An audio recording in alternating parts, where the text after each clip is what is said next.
प्रिय विद्यार्थियों, मैं डॉक्टर उषा किरण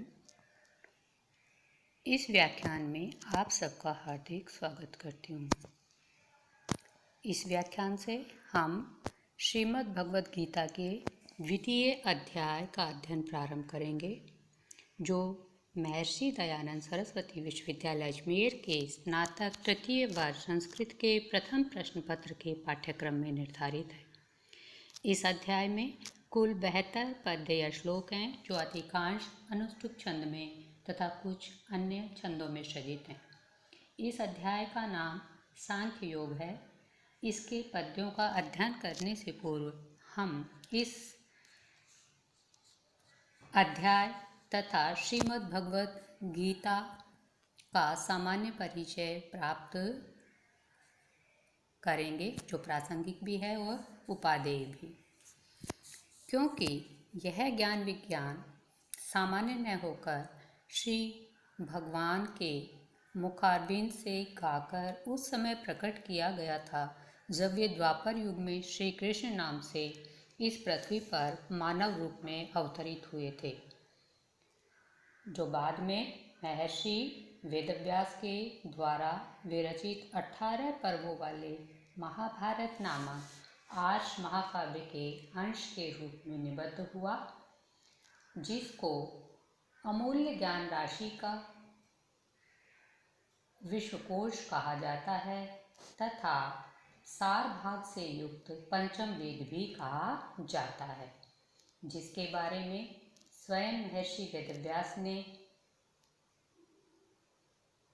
यह उद्घोषणा की है, यदि हास्ति तदन्यत्र यन्ने हास्ति न तत्क्वचित्। यह उद्घोषणा महाभारत के बारे में सर्वथा समीचीन भी है।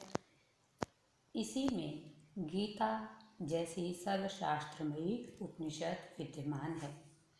गीता के लिए उन्होंने स्वयं कहा है, इसकी महत्ता बताते हुए, गीता सुगीता कर्तव्या कि मन्ये शास्त्र विस्तरई या स्वयं पद्मनाभस्य मुख पद्मात् विनिश्चिता।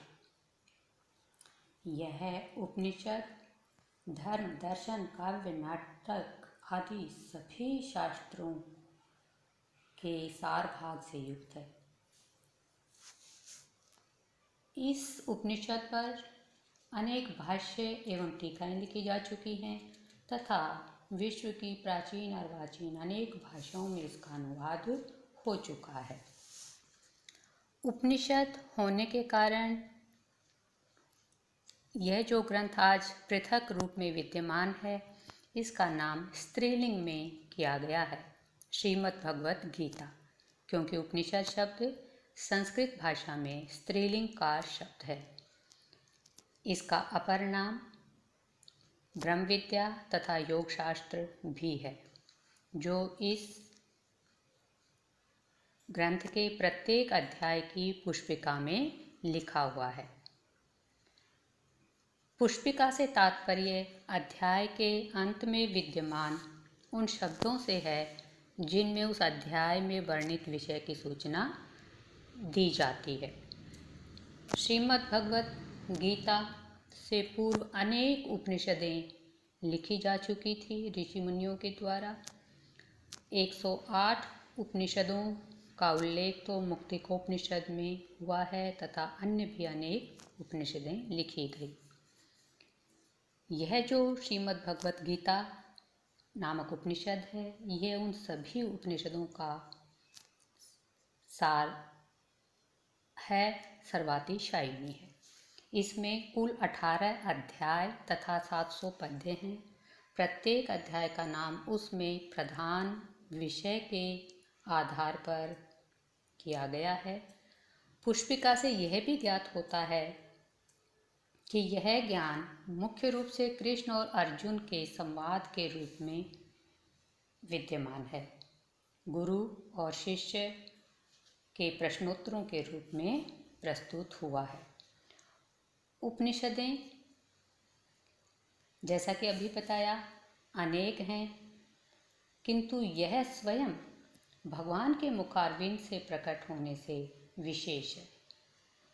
इसके 18 अध्यायों में जीवन और जगत का यथार्थ ज्ञान अति सरल पद्यों या श्लोकों में रोचक ढंग से प्रस्तुत हुआ है, जिसको पढ़कर, सुनकर, समझकर, स्मरण कर और उसका जीवन में सतत आचरण कर प्रत्येक मानव अपने जीवन की सच्चे अर्थों में सार्थकता सिद्ध कर सकता है, जिसको प्रायः अभ्युदय एवं निश्रेयस के रूप में प्रकट किया जाता है। अर्थात अभ्युदय एवं निश्रेयस या मोक्ष की प्राप्ति दोनों कर सकता है। यह उपनिषद सर्वशास्त्रमयी है।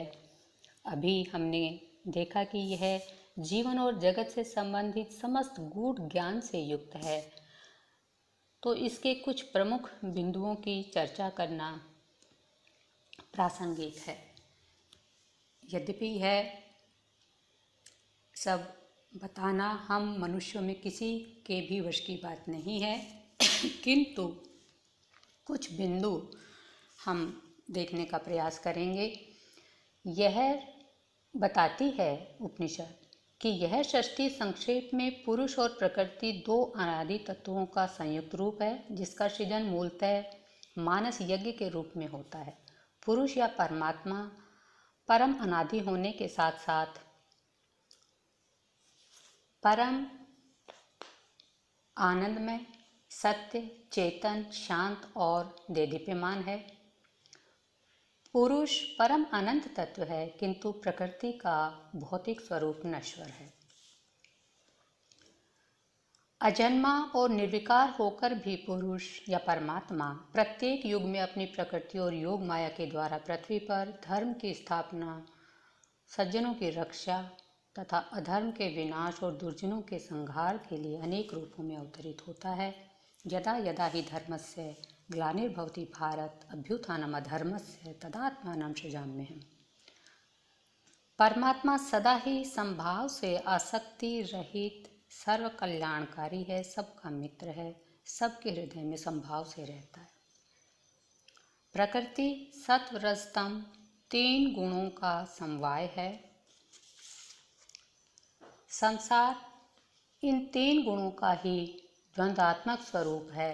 सुख दुख, सिद्धि असिद्धि, दिन रात, जीवन मृत्यु आदि। ये 3 गुण ही अविनाशी जीवात्मा को शरीर में बांधते हैं। इन 3 गुणों के नाम हैं सत्व, रज और तम। सत्वगुण निर्मल होता है, अतः प्रकाशकारी और विकार रहित होता है। रजोगुण राग स्वरूप होता है, तृष्णा और आसक्ति कारक है। तमोगुण अज्ञानकारी और मोहित करने वाला है। ये तीनों ही गुण प्रकृति के स्वभाव हैं, मिलकर एक स्वभाव हैं। तीनों अपने अपने स्वरूप से आत्मा का बंधन करते हैं। सत्वगुण सुख और ज्ञान का बंधन करता है। रजोगुण कर्म और फल की आसक्ति से बंधन करता है। तमोगुण प्रमाद, आलस, निद्रा आदि से बांधता है। सत्वगुण सुख में, रजोगुण कर्म में तथा तमोगुण ज्ञान को आच्छादित कर प्रमाद में संलग्न करता है। इनमें एक गुण शेष 2 को दबाकर प्रवृत्त होता है, अर्थात वृद्धि को प्राप्त करता है। मानव में किस समय कौन सा गुण बढ़ा हुआ है, इसकी पहचान के लिए ग्रंथ में लक्षण भी बताए गए हैं। प्रकृति स्वभाव से ही गुणमयी है, परिवर्तनशील है, विकारशील है। तथा ग्रंथ में यह भी बताया गया है कि परमात्मा सभी प्राणियों के हृदय में संभाव से विद्यमान होकर भी मूल रूप से ऊर्ध्व लोक में विद्यमान रहता है। और कोई भी व्यक्ति अपने गुण कर्म स्वभाव के अनुरूप कर्म का वर्ण करके शास्त्रीय विधि विधान से उसका ईमानदारी से पालन कर उस परम तत्व को प्राप्त कर सकता है। कर्म 2 प्रकार के होते हैं, अनिवार्य और ऐच्छिक, यज्ञ, दान और तप अनिवार्य कर्म हैं। ये मनुष्यों को पावन करने वाले हैं, अतः ग्रंथ के अनुसार इनका परित्याग कभी नहीं किया जाना चाहिए। यज्ञ का व्यापक अर्थ परस्पर उपकार, परोपकार तथा पवित्रता कारक श्रेष्ठ कर्म से है, किंतु यह देव उपासना एवं द्रव्य प्रधान दिव्य यज्ञ के अर्थ में रूढ़ है, जिसका सीधा संबंध वर्षा और अन्न से है, अतः यह रूप भी अनिवार्य है। समस्त प्रकार के आदान का मूल दान ही है तथा तप से तात्पर्य प्राकृतिक द्वंद्वों की सहिष्णुता से है।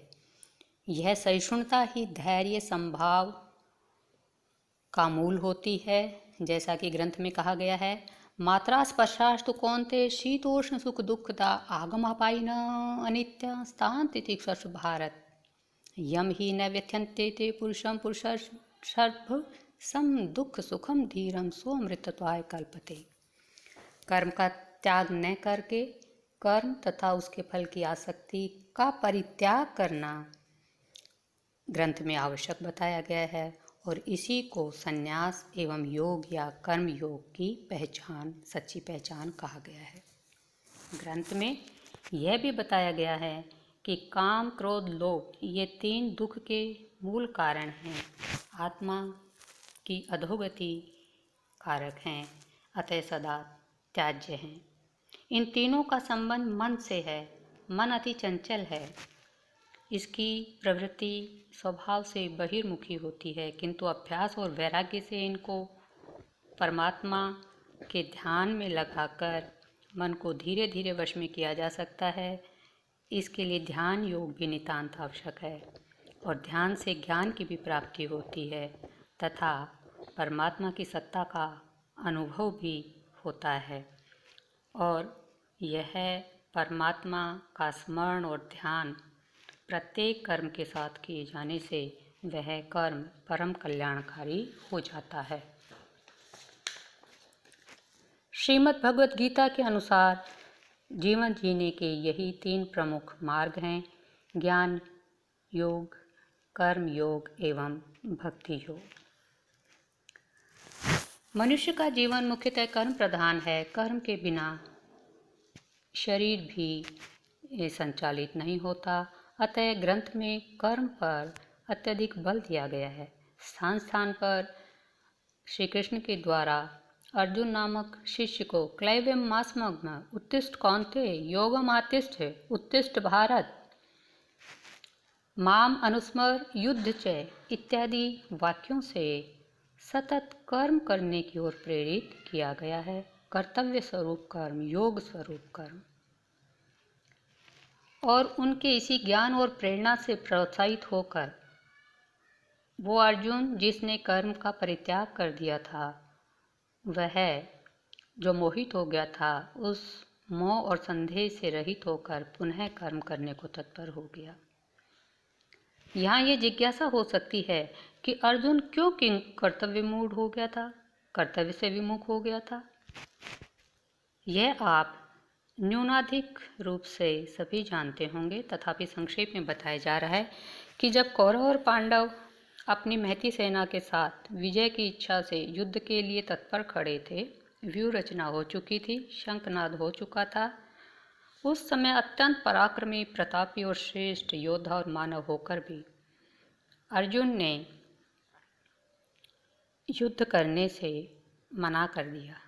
इससे पूर्व अर्जुन ने श्री कृष्ण नामक अपने सारथी से कहा कि मेरे रथ को दोनों सेनाओं के बीच ले चलो, जिससे कि मैं दोनों सेनाओं के योद्धाओं को अर्थात प्रतिपक्ष के योद्धाओं को भली भांति देख सकूं कि कौन मेरे साथ युद्ध करेंगे और मुझे किनके साथ युद्ध करना है। जब दोनों पक्षों पर दृष्टि डाली तो अर्जुन को अनुभव हुआ कि प्रतिपक्षी योद्धा उसके वंश के ही दादा, ताऊ, मामा, नाना, गुरु, भाई, बंधु, मित्र आदि हैं। उन्हें देखकर अर्जुन भावुक हो गया, उसका मन करुणा से आप्लावित हो गया मोहित हो गया, शोकग्रस्त हो गया। मन के विषादग्रस्त होने के साथ साथ उसके शरीर में कंपन, रोमांच होने लगा, मुख सूखने लगा, अंग शिथिल होने लगे और धनुष हाथ से छूट रहा था, सिर चकराने लगा। इस समग्र बात का निवेदन उसने अपने सारथी और मित्र श्री कृष्ण से किया और उसने बताया कि वह अपने इन शारीरिक विकारों के साथ साथ इस युद्ध के जो लक्षण हैं वो विपरीत समझ रहा है। युद्ध में स्वजनों को मारकर उसे कोई कल्याण दिखाई नहीं दे रहा था। ये मनोभाव एवं विचार श्री कृष्ण को प्रकट किए और विजय और राज्य की प्राप्ति की इच्छा से मना कर दिया। कारण बताया कि जिसके लिए राज्य और सुख भोग चाहिए वे सभी युद्ध में खड़े हैं। अर्जुन ने यह कहकर कि पृथ्वी तो क्या तीनों लोकों का राज्य पाने के लिए भी युद्ध नहीं करना चाहता, यह श्री कृष्ण को कहकर इसका कारण भी बताया कि इनके वध से मैं मन की खुशी का अनुभव नहीं कर पा रहा हूँ। भले ही ये प्रतिपक्षी आतताई हैं किंतु उनके वध में हमें पाप रूपी फल की प्राप्ति होगी। अर्जुन ने यह भी कहा कि भले ही ये लोभ से युक्त होने के कारण मित्र धृतराष्ट्र के जो पुत्र हैं ये मित्रों से वैर करने रूपी पाप को और कुल के विनाश रूपी पाप और तज्जन्य दोषों को नहीं समझ पा रहे, किंतु हम तो समझ रहे हैं। अर्जुन ने युद्ध के उपरांत होने वाले कुलक्षय और कुल धर्मों के नाश रूपी जो दुष्परिणाम थे उनकी बात को श्री कृष्ण को बताया तथा अपना अंतिम निर्णय यह सुनाया कि यदि शस्त्रधारी धृतराष्ट्र के पुत्र शस्त्र रहित और प्रतिकार न करने वाले अर्जुन को युद्ध में मार भी देंगे तो वह मरना ही उसके लिए कल्याणकारी होगा। यह कहकर वह निराश होकर, एक श्रेष्ठ योद्धा होकर भी निराश और शोक संतप्त होकर धनुष को, बाण सहित जो धनुष था उसको छोड़कर रथ के पिछले भाग में बैठ गया। इसके बाद क्या हुआ यह वर्णन द्वितीय अध्याय में आया है, जिसको हम विस्तार से अध्ययन करते समय समझेंगे, जानेंगे।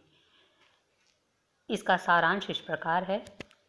इस अध्याय का प्रारंभ संजय के कथन से होता है, उस कथन से जिसमें उसने अर्जुन की तात्कालिक स्थिति तथा उसको देखकर मधुसूदन के वाक्य कहने का उल्लेख किया है। इस पद्य में श्री भगवान ने मित्र होने से, दूसरे पद्य में जो आया उसमें भगवान श्री कृष्ण ने उस समय मित्र होने के नाते अर्जुन को सांत्वना देते हुए समझाया। जो बात समझाई उसका उल्लेख हुआ है।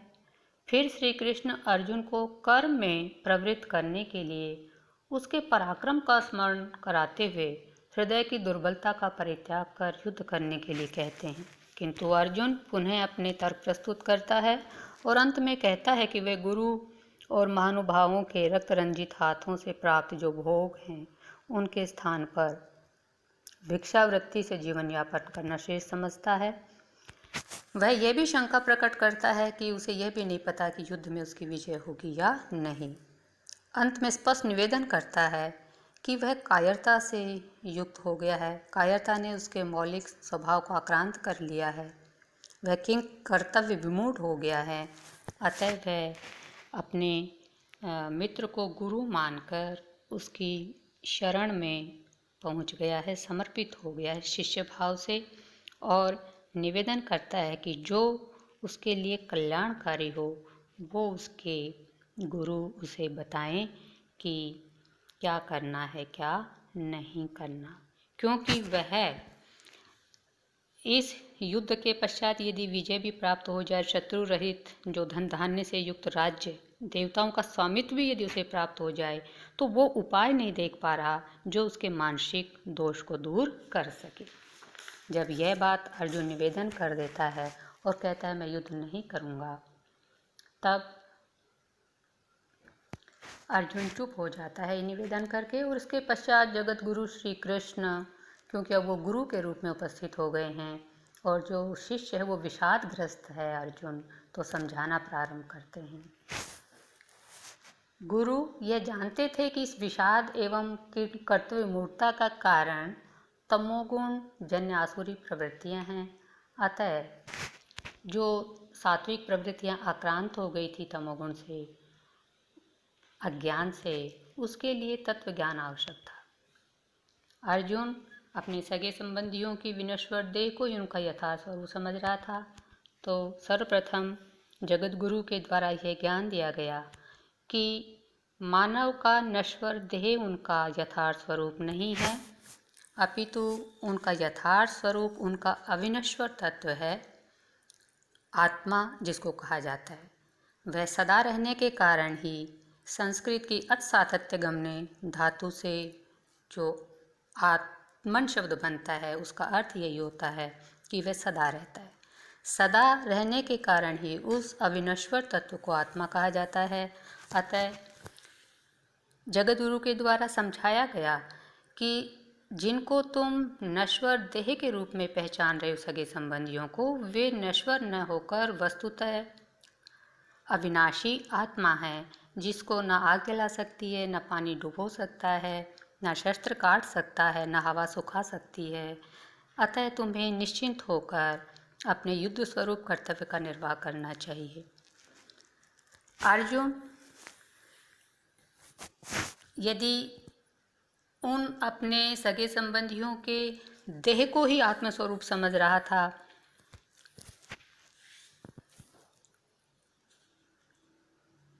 या आत्मा को ही जो है नश्वर मानता हो, तो उस दृष्टि से भी समझाया कि यदि तुम आत्मा को नश्वर समझते हो तो भी तुम्हें युद्ध करना चाहिए, क्योंकि जो नश्वर है वो नष्ट होगा, और जो नष्ट हो जाता है वो पुनः उत्पन्न होता है। इस सनातन प्राकृतिक विधान के अनुसार तुम्हें निश्चिंत होकर अपना कर्तव्य करना चाहिए। तीसरा जो आधार था वह था कि अर्जुन कर्म के परिणाम को लेकर शंकालु हो गया था। तो ये समझाया कि कर्म के परिणाम पर तुम्हारा अधिकार नहीं है, कर्म की नीति का ज्ञान दिया। तुम्हारा न तो अकर्म पर, न कर्म की आसक्ति में और न कर्म के फल की आसक्ति में अधिकार है। तुम्हारा सिर्फ और सिर्फ शास्त्रीय विधि विधान के अनुसार कर्तव्य संपादन पर अधिकार है। कर्मण्येवाधिकारस्ते मा फलेषु कदाचन मा कर्मफल हेतुर्भूर् मा ते असंगस्त्वं कर्मणि मा ते संगस्त्वं कर्मणि। समत्वम योग उच्यते योग कर्मसु कौशलम इत्यादि के रूप में जगत गुरु के द्वारा कर्तव्य का ज्ञान दिया गया। यह अध्याय शेष आगे के अध्यायों का सारांश स्वरूप है। इसमें ज्ञान, भक्ति और कर्म तीनों योगों का सारांश प्रस्तुत किया गया है। इसी का विस्तार आगे ग्रंथ में होगा। और इसमें ज्ञान की प्रधानता होने से इस ग्रंथ का नाम सांख्य योग है, जो पुष्पिका में इस प्रकार प्रकट किया गया है। ओम तत्सत इति भगवद्गीतासु उपनिषत्सु ब्रह्म विद्यायां योग शास्त्रे से कृष्ण अर्जुन संवादे सांख्य योगे